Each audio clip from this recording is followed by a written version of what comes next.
Título tercero de los juicios ejecutivos, artículo 1391. El procedimiento ejecutivo tiene lugar cuando la demanda se funda en documento que traiga aparejada ejecución. Traen aparejada ejecución, y la sentencia ejecutoriada o pasada en autoridad de cosa juzgada y la arbitral que sea inapelable, conforme al artículo 1346, observándose lo dispuesto en el 1348, 2.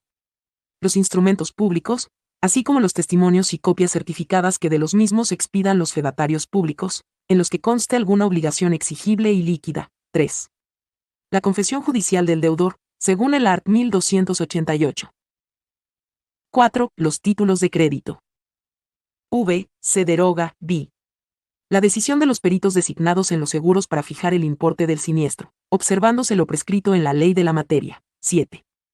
Las facturas, cuentas corrientes y cualesquiera otros contratos de comercio firmados y reconocidos judicialmente por el deudor. 8. Los convenios celebrados en los procedimientos conciliatorios tramitados ante la Procuraduría Federal del Consumidor o ante la Comisión Nacional para la Protección y Defensa de los Usuarios de Servicios Financieros, así como los laudos arbitrales que éstas emitan, y 9. Los demás documentos que por disposición de la ley tienen el carácter de ejecutivos o que por sus características traen aparejada ejecución. Artículo 1392. Presentada por el actor su demanda acompañada del título ejecutivo, se proveerá auto, con efectos de mandamiento en forma, para que el demandado sea requerido de pago, y no haciéndolo se le embarguen bienes suficientes para cubrir la deuda, los gastos y costas, poniéndolos bajo la responsabilidad del actor, en depósito de persona nombrada por éste. En todo momento, el actor tendrá acceso a los bienes embargados, a efecto de verificar que no hayan sido dispuestos, sustraídos, su estado y la suficiencia de la garantía, para lo cual, podrá además solicitar la práctica de avalúos. De ser el caso, el actor podrá solicitar la ampliación de embargo, salvo que la depreciación del bien haya sido por causas imputables al mismo o a la persona nombrada para la custodia del bien. Artículo 1393.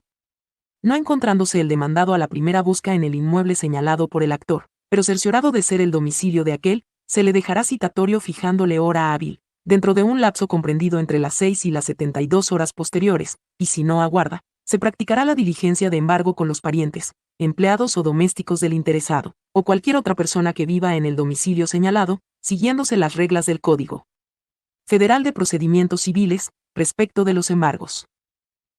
Una vez que el actuario o ejecutor se cerciore de que en el domicilio se habita la persona buscada y después de la habilitación de días y horas inhábiles, de persistir la negativa de abrir o de atender la diligencia, el actuario dará fe para que el juez ordene dicha diligencia por medio de edictos sin girar oficios para la localización del domicilio.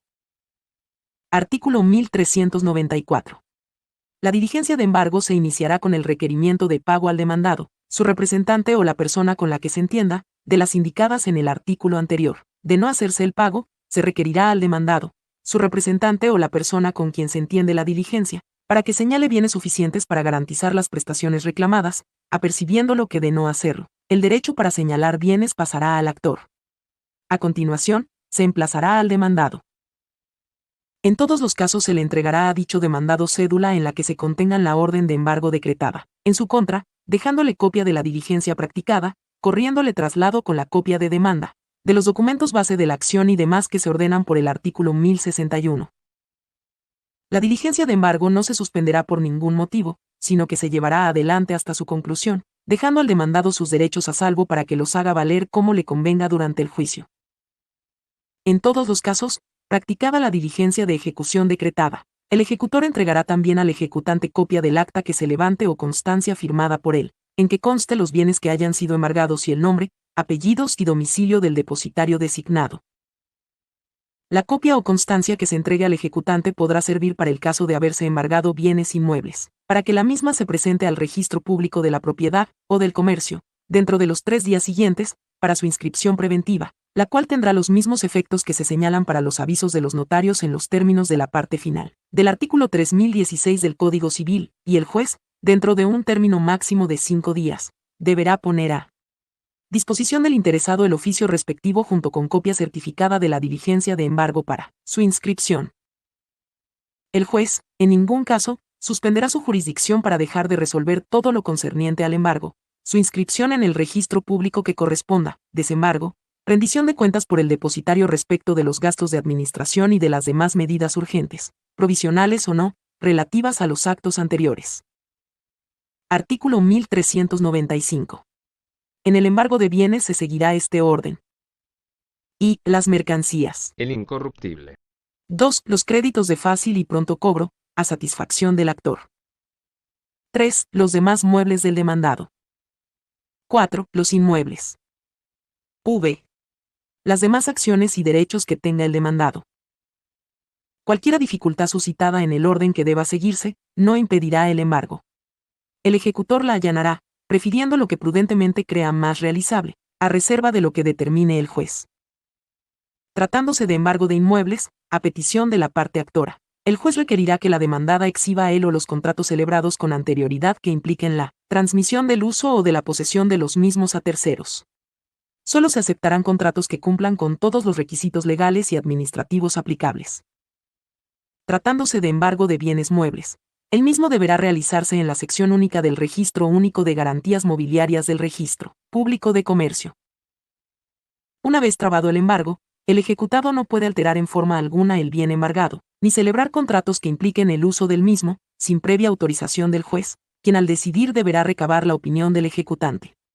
Registrado que sea el embargo, toda transmisión de derechos respecto de los bienes sobre los que se haya trabado no altera de manera alguna la situación jurídica de los mismos en relación con el derecho que, en su caso, corresponda al embargante de obtener el pago de su crédito con el producto del remate de esos bienes, derecho que se surtirá en contra de tercero con la misma amplitud y en los mismos términos que se surtiría en contra del embargado, si no hubiese operado la transmisión.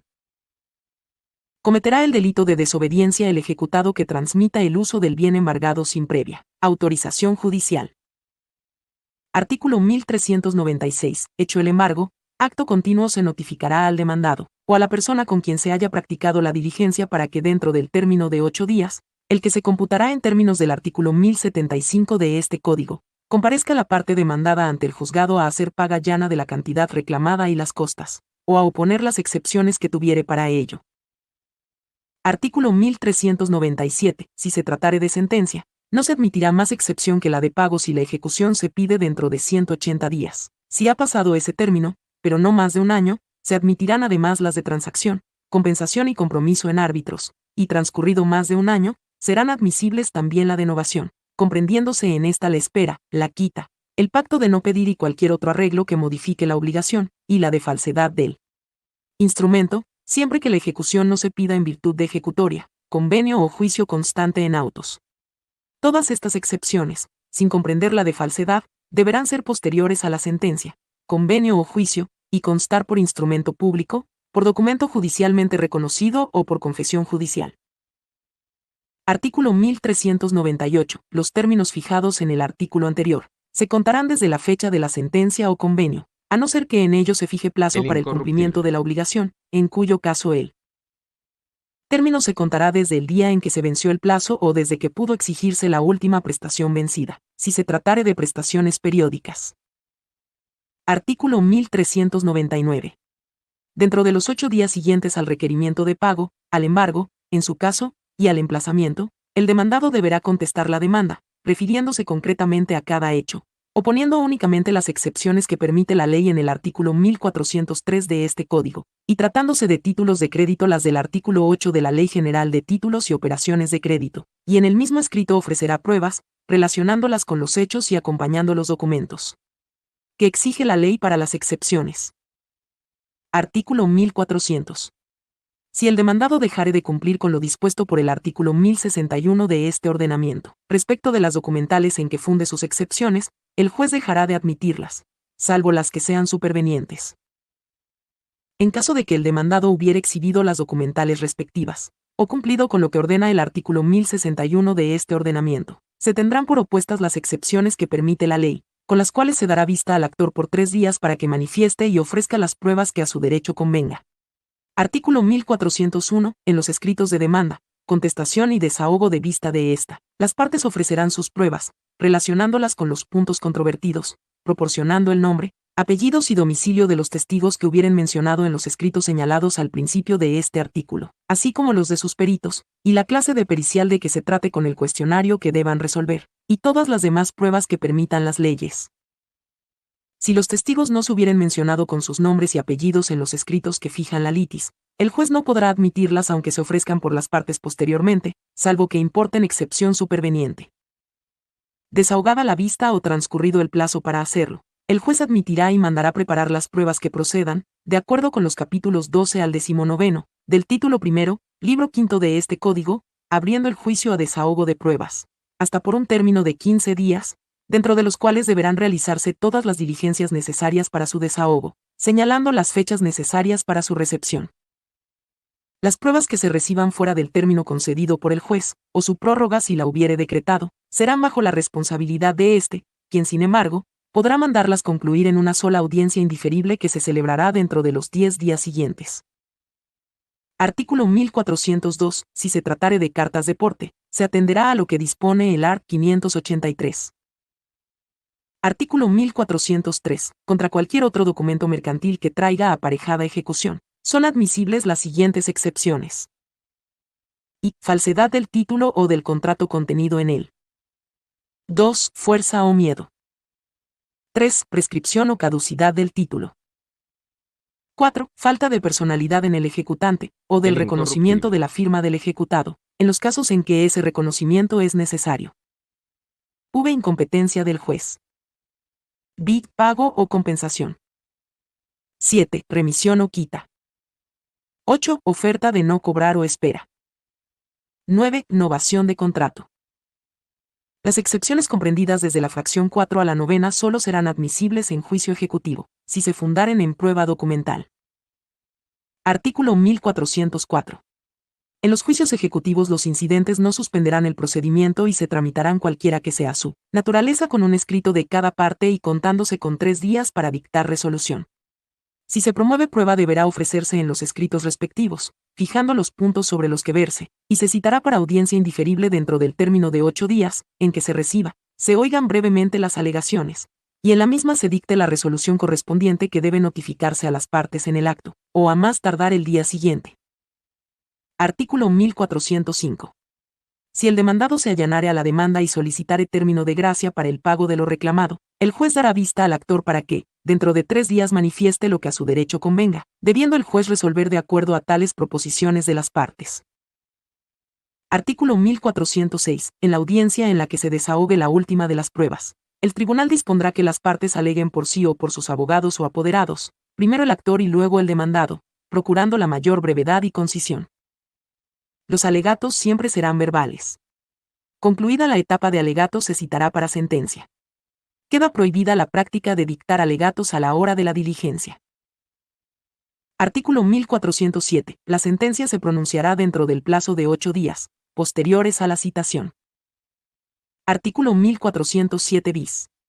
Para la tramitación de apelaciones, respecto del juicio a que se refiere este capítulo, se estará a las reglas generales que prevé este código. Artículo 1408. Si en la sentencia se declara haber lugar a hacer trance y remate de los bienes embargados y pago al actor, en la misma sentencia se decidirá también sobre los derechos controvertidos. Artículo 1409. Si la sentencia declarase que no procede el juicio ejecutivo, preservará al actor sus derechos para que los ejercite en la vía y forma que corresponda. Artículo 1410. A virtud de la sentencia de remate se procederá a la venta de los bienes retenidos o embargados, con el avalúo que cada parte exhiba dentro de los 10 días siguientes a que sea ejecutable la sentencia. Si los valores determinados en cada avalúo no coincidieren, se tomará como base para el remate el promedio de ambos avalúos, siempre y cuando no exista una diferencia mayor al 20% entre el más bajo y el más alto.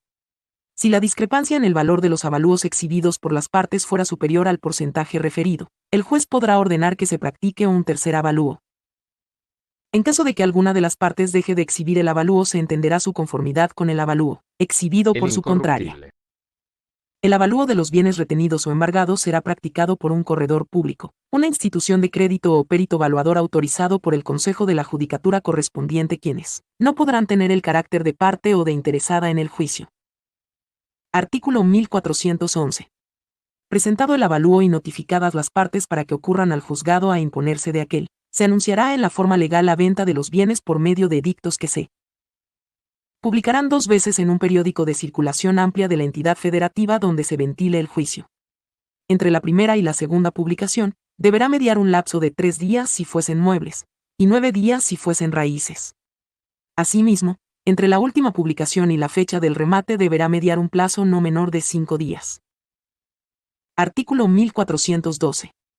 Postura legal es la que cubre las 2/3 partes del precio fijado por las partes a los bienes retenidos o embargados, o en su defecto, el establecido mediante el procedimiento previsto en el artículo 1410 de este ordenamiento, con tal de que sea suficiente para pagar el importe de lo sentenciado. Si en la primera almoneda no hubiere postura legal, se citará a una segunda, para lo cual se hará una sola publicación de edictos, conforme a lo dispuesto en el artículo 1411 de este Código. En la segunda almoneda se tendrá como precio el de la primera con deducción de un 10%.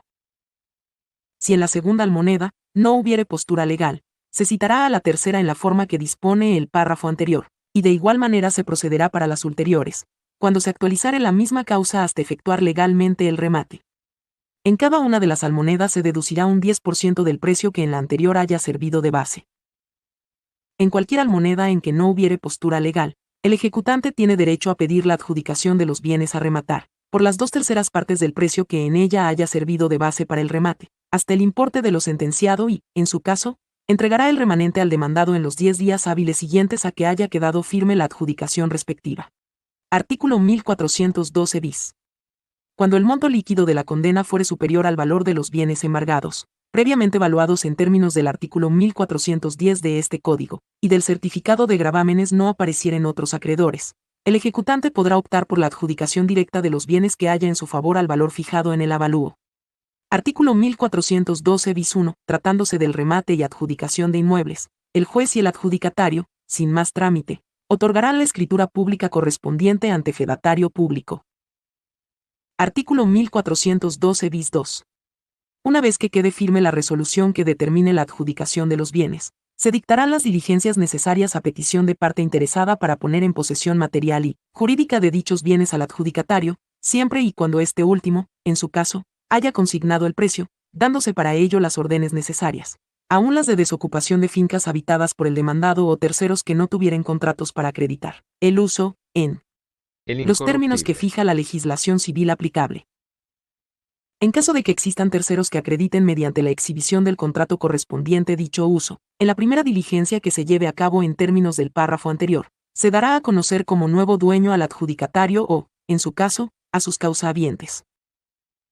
Artículo 1413. Las partes, durante el juicio, podrán convenir en que los bienes embargados se avalúen o vendan en la forma y términos que ellos acordaren, denunciándolo así oportunamente al juzgado por medio de un escrito firmado por ellas. Artículo 1414.